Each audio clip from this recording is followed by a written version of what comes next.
With all due respect, Senator Raffy Tulfo, Nako. maaaring nabubusit ka na kay Gina Acosta. Ayun. At baka nga, bago pa mag-umpisa yung trial, meron ka ng mindset, sino pang mga senador, laban kay Gina Acosta at baka nga laban kay VP Sara Duterte. But we can ask difficult questions without being rude. Inalmaan ho nitong si Kato Nying yung style ng pagtatanong nitong si Senator Raffy Tulfo dyan sa impeachment trial ni Vice President Sara Duterte. Ewan ko ba dito kay Sen Erwin? Pares lang, Erwin tsaka Raffy, pares lang. Ewan ko ba dito sa mga tulpo na to, bakit ang babastos ng pagtatanong nila? Pwede nyo naman tanongin ng malumana Kagaya nitong si Tuta Soto, nitong si Ping Lacson Boy Tago, alam mo nang guilty yung verdict nila. Pero kahit papaano, ilinalagay nila sa lugar yung kanilang pagtatanong. Siya like at siyang subscribe. Masaya na ho tayo dyan sa mga gusto sumali sa ating community. Yung join button, nandiyan lang ho sa baba. Ito ho ang mga punto de vista ni Kato Nying dyan sa style na yan na pagtatanong nitong si Raffy Tulfo. With all due respect, Senator Raffy Tulfo, Nako. maaaring nabubusit ka na kay Gina Acosta. Ayun.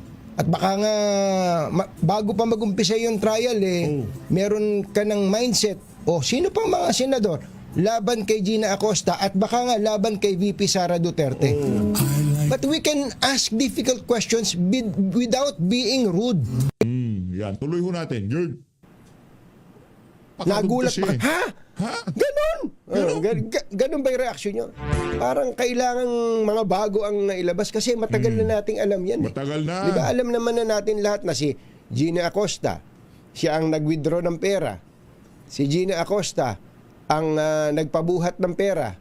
Si Gina Acosta, nung nanghingi ng pera tong si Kernel Chica, binigay niya.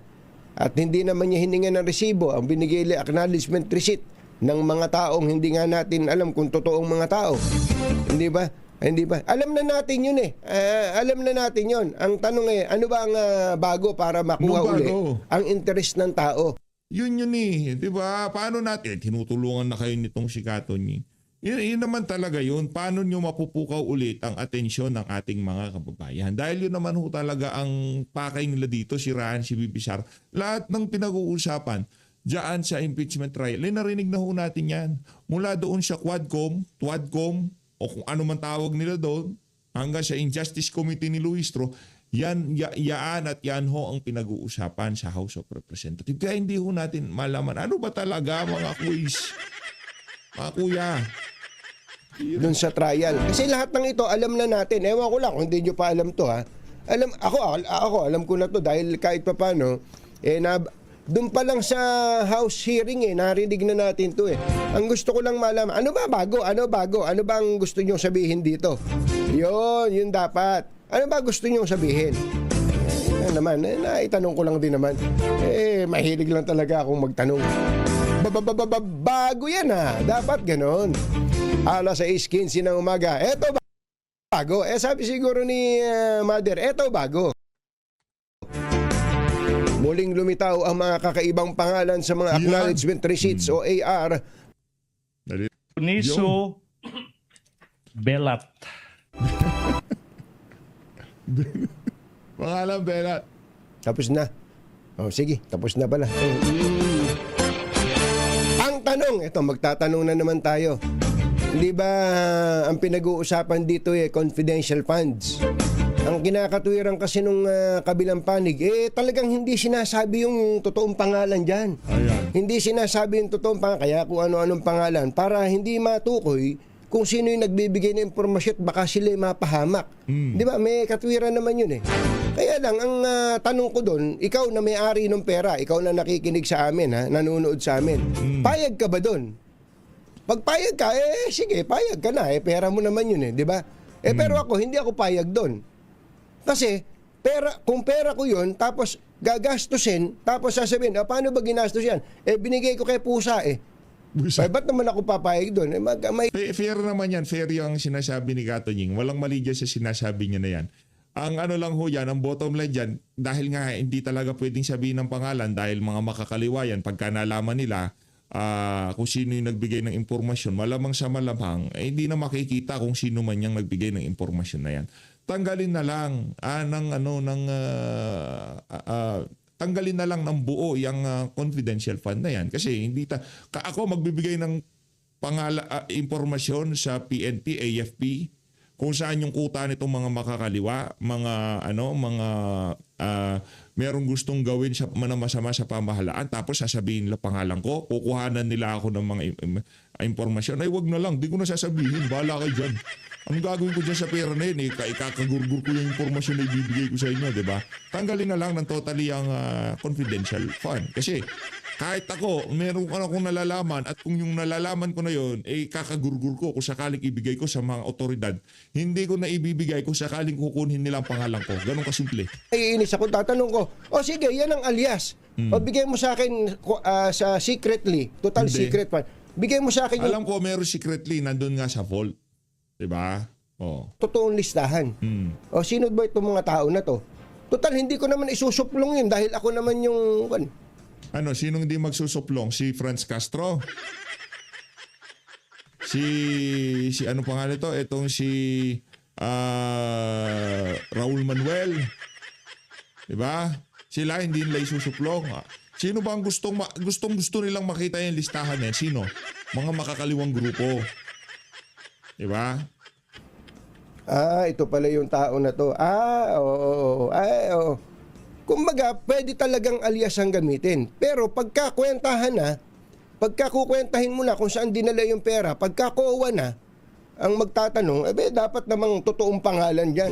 Kasi kapag pumayag tayong ganun, halimbawa, wag na yung tungkol sa confidential fund ni BP Sara, halimbawa, confidential fund ng militar, at ganun ang gagawin nila.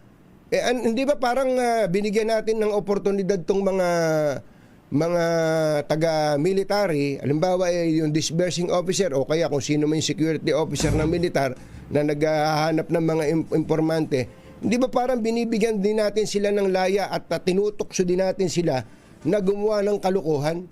Kahit sino pala ilagay mong pangalan, pwede mong dispatchahin yung pera ng gobyerno. Yun po ang tanong.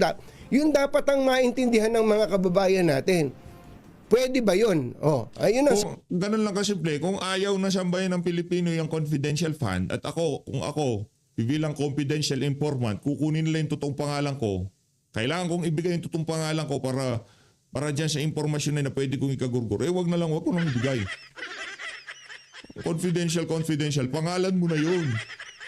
Pagkakakilanlan mo na yun. Diba? Ganun lang kasimple yun. Wala namang problema. Kung ayaw na sambayan ng Pilipino, di tanggalin natin. Ganun lang yun. Pwede ba yun? Tama ba yun? At kung tama, ba't pa natin pinag-uusapan to? Diba? Kung mali naman, ba't sila pumayag? Ba't wala pang mga kaso yung mga iyan? Hindi lang si BP Sara, pati yung iba pa. Hindi. Tanggalin na natin, Katonying. Ako, pabor ako sa sinasabi mo na yan. Kung siyasatin na natin yung confidential fund, silipin din natin kay Marcos Jr. Baka makakita pa tayo dyan. Pulbos, Johnson & Johnson, di ba? Baka ganyan yung mga pangalan eh. Yun ang tanong. Kasi ang naririnig at nababasa kasi natin, hindi, confidential fund nga yan, kaya nga secret ang paggamit niyan kalokohan yun. Kalokohan yun. Kung gano'n ang gagawin nating pamantayan, tanggalin na natin talagang kahit walang operation, lulustayin lang nila ng Kaya nga, para lang sigurado, tanggalin na natin yung confidential fund. Totally, pati yung mga taga-AFP. Hindi nga natin alam kung anong mga aliases yung ginagamit sa AFP, sa confidential fund ng Pangulo, intelligence fund ng Pangulo. Hindi natin alam, Katonying. Ngayon, dito sa nasisingle out si BP Sara. Kung eto sila chika, hindi siya bago dyan sa ganyang kalakaran. Malamang sa malamang, nung nasa AFP pa siya o sa PNP o kung ano man nasa serbisyo pa siya, ganyan ang kalakaran. Kaya ngayon, kung question natin yan, dapat questionin din natin yung mga confidential intelligence fund ng AFP, PNP, DILG, DOJ. Wala na ba ngayon? Wala na ba? Kasi balita ko nung panahon ni Boying meron daw ganon. Let's go. OBP. Office of the President, OBP, ayan, kinakalkal na natin. Kasi ngayon ang tawag dito napopokus lang yung kay BP Sara. Diba? Yung sa kanila hindi. Ano ba yan? Pero yung standard, yung pamantayan na ginamit ni BP Sara para gawin niyang confidential, ano na yun, ika nga yung mga dokumentong ibinigay, yung mga acknowledgement receipt, magaganyan din ang kalakaran sa AFP, sa PNP, sa Office of the President.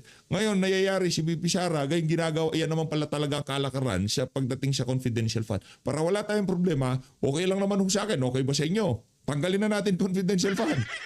Mayat mayaron eh. Merong pumutok doon, merong sumakong dyan, yun ang problema. Lulustayin yung pera. Hindi po Doon kasi ginagamit yan. Pagkuha ng mga sensitive information. Binibili ho yan. Diba? Binibili yan. Hindi ho libre yan. At kung ako sakali ako magbibenta, hindi ko ibibigay ang pangalan ko, period. ba, mga kababayan? Ay, nako. Iya. ACS Balita. Ba't ba tanong tayo ng tanong? Ito pa ang tanong. Ano na nangyari? Ano na nangyari sa sasakyan ni...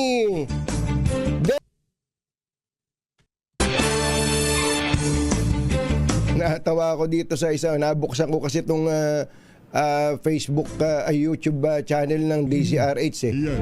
Sabi nung isang nag-message, ipilit mo pa tunying iyang narrative ng palasyo. Hindi ho narrative ng palasyo ang pinakikialaman ko. Pag-iisip ko po ang pinakikialaman ko. Gusto ko lang magtanong dahil gusto kong mag-isip. Hindi ba? Gusto kong mag-isip. Ako hindi ako nakatuon lang kay VP Sara eh. Yan. Ang totoo, Pero yung pinag-uusapan na confidential fund, kay VP Sara lang. Yun ang problema natin, katonying. Okay lang sana kung di ka nakatuon eh. Kaso, focus tayo dito sa confidential fund ni VP Sara. Hindi sa confidential fund ng Malacanang. Kaya kung makakatanggap ka ng mga ganyang klaseng pagtatanong, normal yan, normal. nun, lahat ng may confidential fund sa gobyerno, Ayan. kahit anong ahensya ng gobyerno, kapag ka ginagago na tayo, pasensya na kayo sa termino ha, pagka inuungas na tayo, Yan. pagka inuungas-ungas na tayo, halimbawa yung Office of the Mayor, may confidential fund yan eh. May Intel fund din yan eh. O kaya yung Office of the President. Ayan, sinasabi ko. Parang parehas. Ako okay lang, tanggal yung confidential fund. I don't care. Kung merong pumutok dyan, merong bigla na lang kinubkub ang ating kung ano man, kasi masasamang ano yan yung mga wala, yan ang gusto nyo. Kung yan ang gusto ng sambayan ng Pilipino, parang yan ang parang yung dating eh, di ba? Ilabas nyo pangalan. Pag nagkagipitan, dapat may listahan. Ikaw na nanonood, meron kang nalalaman na pag-atake ng mga makakaliwang grupo. Meron kang narinigan. Alam mo yung impormasyon na yan. At alam mo, kukubkubin nila ang isang paaralan, susugurin nila ang isang police station, isang base militar. Alam mo, narinigan mo. Ngayon, siyempre concern ka. Yung anak mo, kamag-anak mo, nagtatrabaho dun sa lugar na yun. Government official siya. Baka may madisgrasya siya. Ngayon sasabihin mo yan. Plano nila yan eh. Ngayon meron akong nalalaman. Kaso ang problema dito, may presyo to. Ngayon hindi nyo pwedeng kunin ang impormasyon. Hindi kailangan po, confidential fund yan. Isusulat ko pangalan nyo. Address, huking tindahan. Lagay na rin natin dito. Ano mangyayari sa'yo? Ako, bibigay ko pangalan ko, wag na lang. Wag na lang. Good luck na lang doon sa military post na yon, doon sa police station na yon, doon sa pagtitipon na yon. Good luck. Hindi ko bibigay ang pangalan ko. Hindi ko bibigay. Ngayon, kung gusto nyo kunin ang pangalan ko para doon sa perang ibibigay nyo para sa confidential information, sensitive information na alam ko, wag na lang. Kayo, ano masasabi nyo? Ibibigay nyo? Hindi. Kasi gusto ni Katonying, pasikreto ibibigay yung pangalan. Sige, ibigay nyo. Kayo bahala dyan. Pagka nag-disburse ng pera at sinabing itong perang ito, binigay kong ganito, papayag ba kayo? Kung ikaw yung may-ari ng pera, papayag ka ba? Binigyan mo ng pera, tapos ang ginawa dun sa pera, hindi, nirelease ko kasi natin kasi yung pera, binigyan natin na 100 milyon yan kasi ibinigay kay informant 1 ang pangalan ni Pusa, informant 2 pangalan Aso, informant 3 kay Daga. Pagka ganun, pag pumapayag ka doon, okay na sa atin yun. Wala na tayong Kaya nga, kung hindi kayo papayag, edi tanggalin na natin totally yung confidential fund kasi sinisilip lang natin kay VP Sara sa AFP, PNP, Office of the President, Office of the Mayor, Office of the Governor, meron, DOJ, DILG. Kung meron sila at sinisilip lang, magiging batayan lang natin dito kay VP Sara, may problema tayo, Katingin. Dito na ho tayo, sa tingin ko na ano ko na kahit paulit-ulit itong si Katunying dahil alam niya merong medyo, hindi ko lang problema o kung ano pa man, bahala na siya doon. Pero hindi na natin ipupush yung punto natin. Pero kung gusto nyo ho yun, na talagang yung pangalan ng mga confidential informant ibibigay nila para lamang para dito sa mga sensitive information na nalalaman nila, nasa sa inyo yun. Ngayon, kung hindi ho tayo payag na ganyan pa lang nangyayari sa confidential fund, hindi lang tayo dapat magalit at hindi lang dapat natin siliksikin yung confidential fund ng pangalawang Pangulo. Dapat ang PNP, DOJ, DILG, AFP, lahat kalkalin na natin. Nabuksan na Pandora's box, ika nga ni ano. Diba? Ngayon, etong kay VP Sara, ang gagamitin natin pamantayan para tanggalin yung pondo na yan. At talagang yan ang magiging daan para malaman natin ang buong katotohanan. Buklatin na natin yung ibang confidential fund ng ibang mga official. Huwag kayong mag-alala. Magkaka-audit observation memo din ang Office of the President pagkatapos ng administrasyon niya. Si Marcos Jr. sa pag-utilize niya ng confidential fund na yan. At malalaman din natin yung mga pinagamitan nila. Si Mr. pangalan, mga aliases na kakaiba. Prosecution, not to violate the sub judice rule. But for Ayan. those that are listening, tayo. Sub judice paliwanag mo tayo. naman sa amin, ano ba itong sub judice rule? Let's break it down. I know from law school, it's Latin for under judge. Yep. Tama po yung ginawa ni Presiding Yeah, Officer alright, buddy! Chis Escudero dahil nasa rules po yan ng impeachment court na dapat hindi magsalita yung mga parties tungkol sa mga merits ng kaso. Hindi lang po abogado, kasama na po yung parties mismo, kasama na rin yung panel of prosecutors, kasama na rin po yung spokesperson nila. Pero po, hindi saklaw ang media. Hindi po saklaw yung mga nagko-comment sa labas ng mga partido, pero saklaw yung mga senator judges. Ano pong ibig sabihin ng sub judice rule? Habang umaandar po ang trial, yung mga involved sa kaso, huwag kayong magsalita about questions of law, question of facts, dahil po mai-impluensyahan yung pagdinig ng mga judges. Kung gusto nyo pong i-argue ang case ninyo, i-argue nyo sa trial.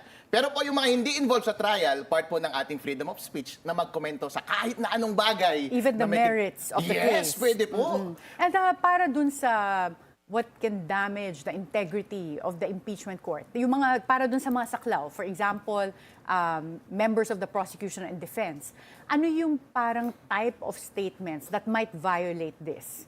Opo, Let's just give examples. Yes, nakikita natin yung mga spokespersons. Kapag sila ay nagsasalita sa labas, yung mga spokesperson nila, mga abogado rin sa loob eh. Kapag nagsasalita sila, pwede matters of procedure. Pwede nilang i-explain bakit ganito ang ginawa ng kabilang banda, bakit ganito ang ginawa ng ibang side, or ano ang gagawin natin next time. Pero once i-argue mo sa labas ng korte, kung bakit ganito dapat ang holding natin sa question of fact or question of law, yun, dapat ginagawa mo yan sa loob. Ganon din po, sabi ni Senator Chis, nasaklaw din yung pag-argue nila sa loob na hindi naman part of the procedures. Halimbawa po, mahilig po yung parehong banda na gumawa, parating nag-object. Conclusion of fact po, conclusion of law po. Parating may opening statement, may closing statement, parating po silang nag-object. Ganon din po yung mga senator judges. May mga political advocacy po yan. Ginagamit po nila yung kanilang oras para mag-advocate para sa kanilang side. Sabi ni Senator Chis Escudero, magiging stricto na daw siya at bawal na lang yun. At tama po yung ginagawa niya, kaya nga po merong rules of court at merong rules sa impeachment trial. Dapat sundin po natin yun at tungkulin po ni Senator Chis Escudero na ipatupad ang mga bagay na yan strictly. Yeah, oo. At sa tayo as lawyers, na-experience Nakakatakot talaga natin namang yan. i-guess ito si Atty. Harold ang mga Respicio. courts sa Pilipinas about sub judice. Pero it came at day 19 of the impeachment trial. So, do you think that this came too late or yung timing, bakit ngayon lang nagkaroon ng ruling on this sub judice rule? Like you said, nandyan naman talaga sa rules of impeachment yan. Siguro po napapansin na ni Senator Chis Escudero na naaabuso na yung sub judice rule. Umpisa pa lang po nakikita natin na maluwag sila. Okay lang naman po yun kasi po interest po ng publiko ang number one priority natin. And ang interest ng publiko ay mabigyan sila ng tamang impormasyon. Ngayon, kaso nga lang po, naaabuso within trial and outside of the trial court. Sabi niya, since paulit-ulit kayo, nakakapikon kayo! Tama na! Tama Pero na! ang tanong Sumusobra ko, na kayo. when you're saying na nakakapansin siya na naabuso na, in your observation so far, bago lumabas tong ruling na to, which side was more noisy? Sinong mas maingay? Prosecution or defense? Pareho po sila. Pareho ba? Pareho po. Okay. Pareho po dahil po umpisa pa lamang noon, kapag nagpe-present sila ng witness, may opening statement, may closing statement, wala naman po sa rules of court yan. Pati rin po, Senator Judges, parating may advocacy yung mga question nila. Ganon din po yung defense. May ganon din po. Parati silang nag-o-object sa isa't isa. Ang nangyayari po, kapag paulit-ulit iyon, sunod-sunod din ang objection at sunod-sunod ang drama sa loob ng impeachment trial, hindi po nakakatuwa para sa publiko. Mag-stick po tayo sa rules. Ang sabi lang po ng rules, ang ating trial ay para sa determination lamang ng questions of fact. Magtanong ka lamang ng question of fact, i-elicit natin yung facts and sagutin mo lamang. Yung pag-iisip ay nasa senator judges na po yan at nasa publiko na po. Pero kasi alam naman natin na karamihan ng audience among the senator judges are not lawyers. So, in court, it's understandable na yung typical na kaso, ang kaharap mo, judge, huwes. So, sila, they know how to filter yung sinasabi as to ano yung relevant, ano yung mga side comments lang. But in this case, you're also trying to pander to non-lawyers as senator judges. So parang it will be effective kung yung mga sinasabi mo ay, let's say, mas nakaka-move ng damdamin, ganun. So, which I think so far, yun nga yung ginagawa. But like you said, mukhang nakalata ang presiding officer na umaabuso na. But then how do we balance that with the type of audience that we have for this case para ma-elicit yung boto ng mga senator judges? In fact, Attorney Karen, that's a good strategy nga po. Dahil po ang mga maghuhusga sa huli ay mga senator judges. At may re-election yan sa susunod. Oo. At dapat yung decision nila sang-ayon sa pulso ng taong bayan. Kaya dapat mag-appeal sila at mag-pander sila sa taong bayan. Kaya yun ang indirect strategy ng bawat kampo. Kaso nga lang po naaabuso eh. Pero po, meron din po namang komentaryo sa labas. Kayo din po, pwede pong magkomentaryo. Ako rin po, nagko-komentaryo continually. Wala pong problema doon. Basta po, ang mahalaga dyan ay sa bandang huli ay malaya dapat ang exchange ng information. Meron namang nagko-komentaryo sa labas, na-argue nyo naman ng maayos sa loob ng trial. Ang pinakamahalaga po ay orderly yung pagtakbo ng trial. But do you think this would make either side deploy mga emissaries, meaning they will elicit or hire people na maging commentators publicly kahit na hindi sila supposedly part ng defense or prosecution, pero on the side, kampi sila sa, let's say, prosecution or defense at sila yung ipapag-guest sa media. Hindi Or na po sila kailangan yung magpo-post, diba? Hindi na po kailangan mag-hire ng emissary, Attorney Karen, dahil ako po voluntary. Nakikita niyo po ako, nagko-komento rin ako sa impeachment trial and most of my comments are in favor of VP Sara Duterte. Pero walang bayad yun. Ganon din po naman sa kabilang side. Mainstream media, iba't ibang side din at marami rin namang mga vloggers na nagko-comment. In fact po, nakikita ko po malusog yung exchange ng arguments sa social media and then even sa media rin. Wala pong problema doon. Hindi naman nako-curtail ang freedom of speech and yung efficient flow ng information para po maayos ang determination ng publiko sa merits ng case at kung sa bandang huli ay dapat ba mapanagot si VP Sara Duterte. Okay, but talking about either side, in response to Senator Cheese's sub judice ruling, House Deputy Speaker Janet Garin said this will have an effect on the prosecution, but, to quote her, we will do the necessary innovations kasi hindi kami papayag na hindi maabot ng bawat Maria at Juan de la Cruz ang impormasyon, ang totoong impormasyon, the facts that are happening within the impeachment court.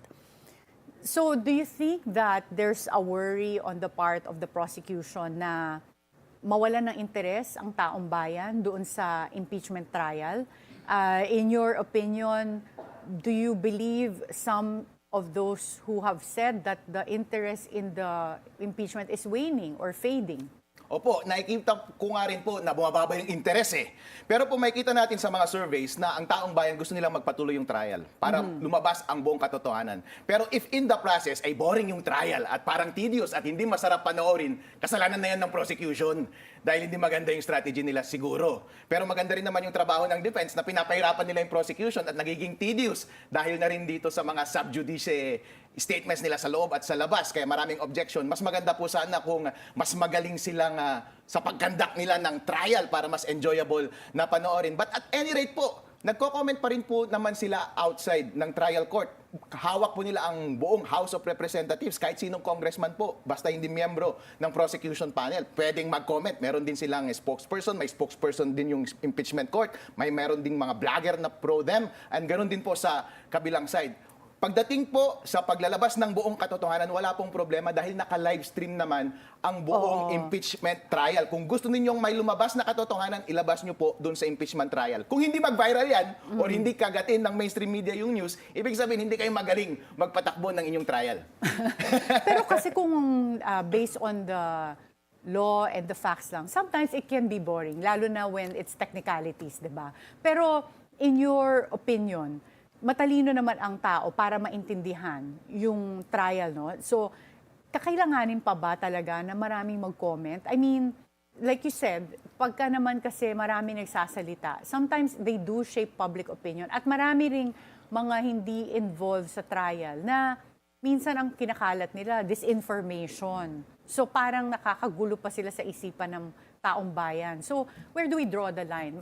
To what extent na dapat yung itong sub judice rule should be extended to people not covered initially, like you said, yung prosecution and defense lawyers, senator judges, of course, the respondent herself, si VP Sara, mga witnesses, sila yung covered ng sub judice rule. Pero at what point do you see na dapat i-extend din to ni Senator Cheese sa mga tao na outside of the trial?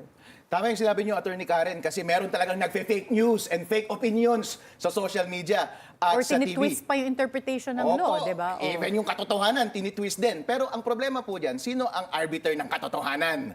Kasi yung isang side at yung kabilang side, sinasabi nila sila ang katotohanan. Meron ba tayong isang authority na magsasabi kung sino ang katotohanan? Mahihirapan po tayo doon. Ang solusyon na lang natin ay, sige, ilabas nyo lahat ng informasyon, fake news man yan o hindi. Aminin natin, may fake news dyan.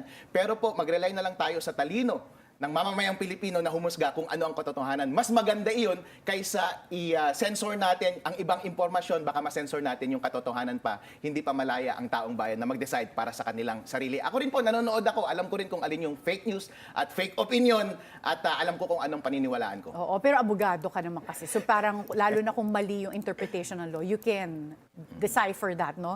In a statement released on Wednesday, VP Sara said that a senator calling a witness stupid, or a lawyer calling her as the mastermind of a scam, or another witness referring to her as a brat, does not prove a case.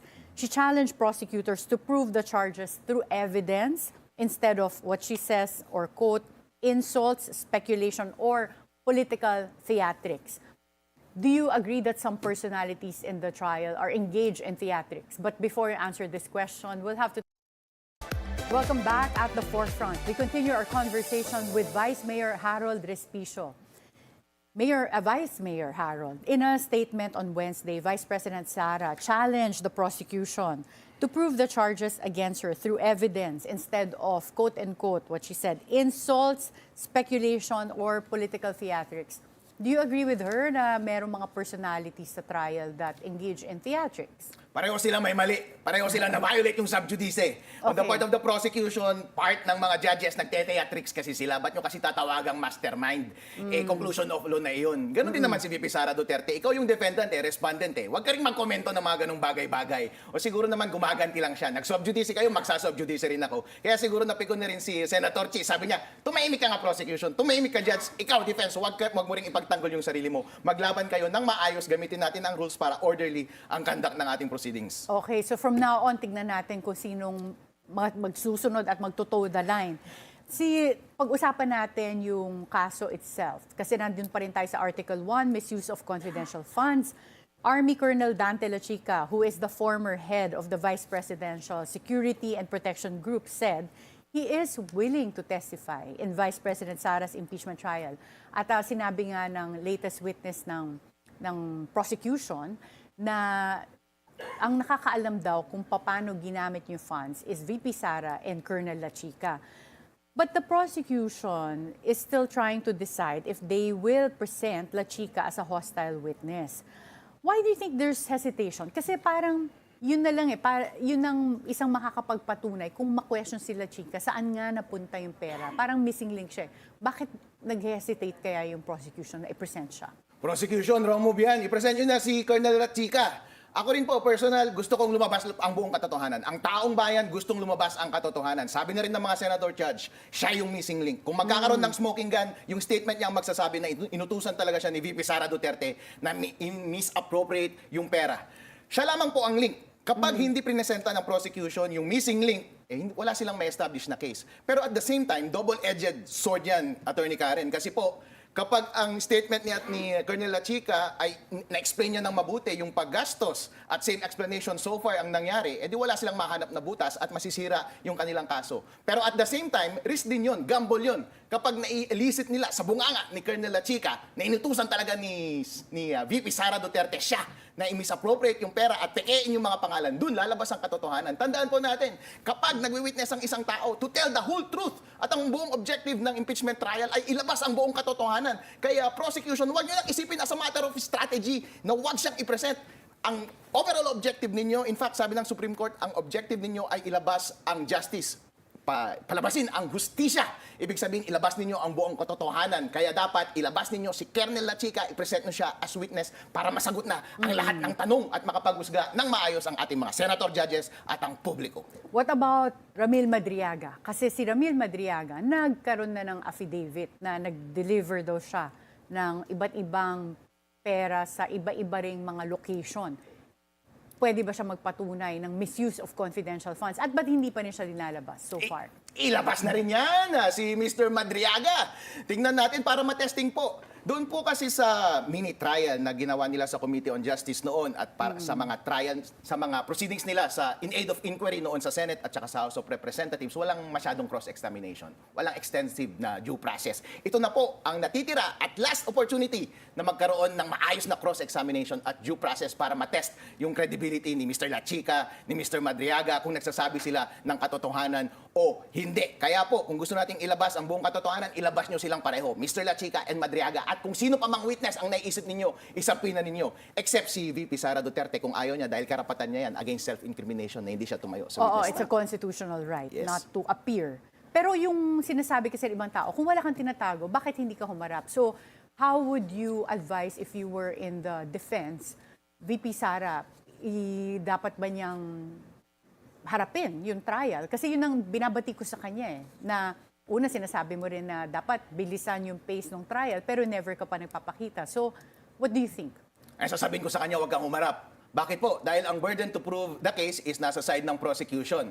Ang problema po kasi kapag nagsalita siya, pwedeng interpret ng publiko or ng kalaban or ng prosecution yung kanyang sinasabi at ipipinta na meron siyang kasalanan. Sa panahon nga ni Stalin, sabi niya, just point me the person and I will say the crime. Ibig sabihin, kahit anong sabihin mo, makaka-invento ako ng kasalanan laban sa'yo. At tayo po, hindi naman tayo perpekto bilang tao. Meron tayong mga tinatagong kahit konting dumi. Baka pwede nilang palakihin yun at pwede nilang ipinta na talagang meron tayong mabigat na kasalanan. Para makaiwas tayo sa risk na yun, huwag mo nang ipresenta yung tao na pwedeng ma-incriminate niya ang kanyang sarili. Mag-rest tayo doon sa due process na nagsasabi na kapag merong kaso ka, burden ng prosecution na patunayan.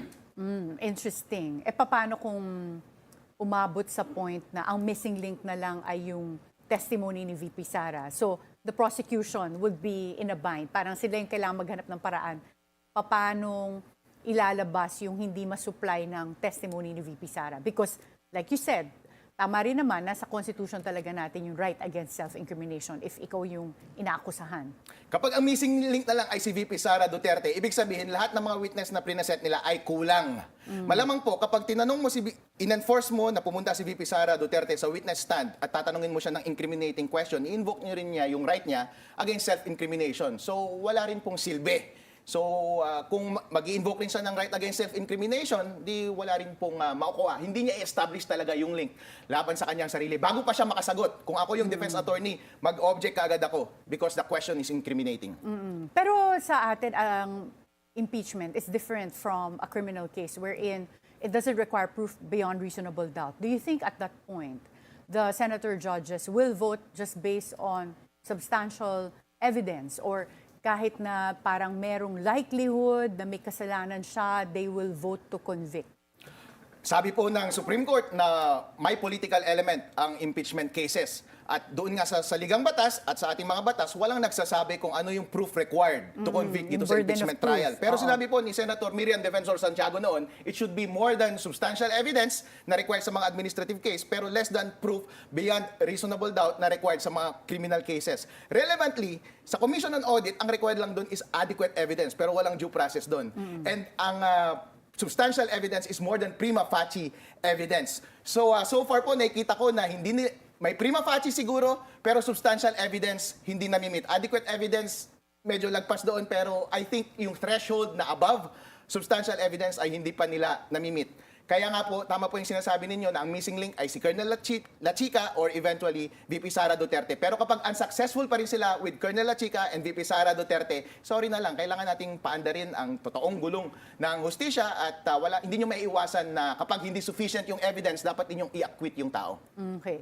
In an interview here on BNC, former Senate President Franklin Drilon said some senator judges have shown their respective political biases and that should stop. Do you think this can be avoided realistically, considering that senators are political by nature? Meron sila, at tayo nakikita natin ngayon, particularly for the composition of the Senate, hating-hati yung majority block tsaka minority block. Ay, sa tingin ko, hindi po eh. Dahil ang mga senator, mga judge po yan. Kapag nag-aabogado po tayo sa korte, kahit objectionable yung question ng judge, pagbibigyan natin. Pero tignan natin kung i-enforce ni Senator Cheese. Sabi po niya, saklaw kayo, Senator Judges, kapag nag-question kayo na advocating, reprimand on the record and the next 30,000 pesos. Siguro marami naman silang pera para magbayad ng paulit-ulit na 30,000 pesos para lang ma-advocate yung kanilang case. Okay, it's going to be interesting to see that.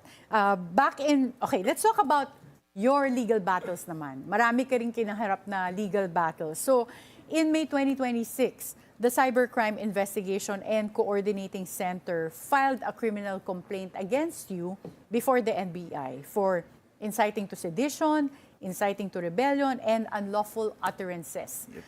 What is the status of that complaint now? Nakausap ko si si Attorney Aboy Paraiso personally, hindi ito formal communication. Sabi niya nasa DOJ na daw yung case at yung case ay inciting to sedition. Pero hindi ko po natanggap yung subpoena mula sa NBI kasi pinipilit nilang iserve sa akin in person. Sinerve nila sa firm ko sa BGC, hindi na ako nagtatrabaho doon. Sinerve nila doon sa munisipyo, sa probinsya, iniwasan ko, nagtago po ako.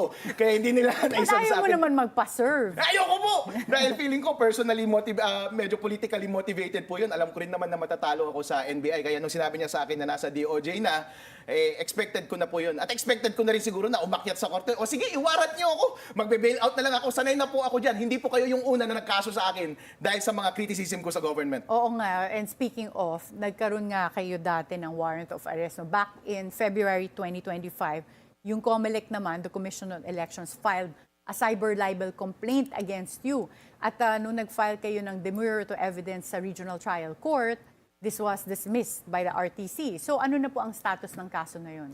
Panahon na po namin para magpresenta ng case namin. So ongoing yung trial? Ongoing po. Hindi ko po alam kung nakapresenta na kami ng witness dahil excuse po ako na mag-attend dahil meron po akong duties sa probinsya na mag-preside ng aming mga sessions. Pero good luck na lang po sa akin. Totoo po yan. Paulit-ulit po ang kaso sa akin. Ang dami-dami na pong kaso. Criniticize ko yung local government, may kaso po doon sa probinsya. Criniticize ko yung COMELEC, may kaso pa rin po. Criniticize ko yung national government, may kaso pa rin po. Kaya nga ngayon, ayoko nang i-criticize si VP Sara. Baka kasuhan niya rin ako eh. Okay, kaya parang very relevant. Kaya dinudugtong ko to kasi Natatawa sub yung judice mga rule. Alam Natatawa ko yung mga nanonood kay Attorney Respice. natin yung mga penalties, di ba? Admonition, tapos sa strike 2, 30,000 pesos. But in real life, pagka nagkikriticize ka or may nasabi ka rin, maraming kaso no, na pwede, like itong inciting to sedition final against you, cyber libel complaint. Nagsisisi ka ba na maingay ka? Hindi po ako nagsisisi, Attorney Karen. Dahil ang greater duty po natin sa publiko ay ilabas ang katotohanan at i-confront natin ang misbehavior dahil yan lamang ang huling alas natin at huling armas natin para maitama ang lahat ng kamalian. Imagine nyo na lang po kapag nananahimik tayong lahat, kapag nanahimik si Senator Marcoleta, di hindi na lumabas yung flood control scandal. So, mas greater duty po yan, higher duty, regardless of the risk. Hindi ko po pinagsisisihan. Sa bandang huli, naniniwala ako, kahit kampi nilang prosecutor, kampi nila ang judge, hindi papayag ang Supreme Court na mag-set ng president na i-convict nila ako dahil lamang criticize ko ang government. Alam ko po, sa huli, ang katotohanan at ang tama ang mananalo. So mananalo po ako! Yehey! Buhay na buhay talaga pag ikaw ang guest. Salamat, Mayor, Vice Mayor, Harold Respicio. At bigyan nyo na lang po kami ng updates pag meron na dun sa mga kaso na kinakaharap ninyo. Pero thank you rin for your insights on understanding itong Ayun na nga mga kababayan, maraming salamat po sa pag-support sa PH Update. Mag-ingat po kayo lahat. Mahal natin Pilipinas.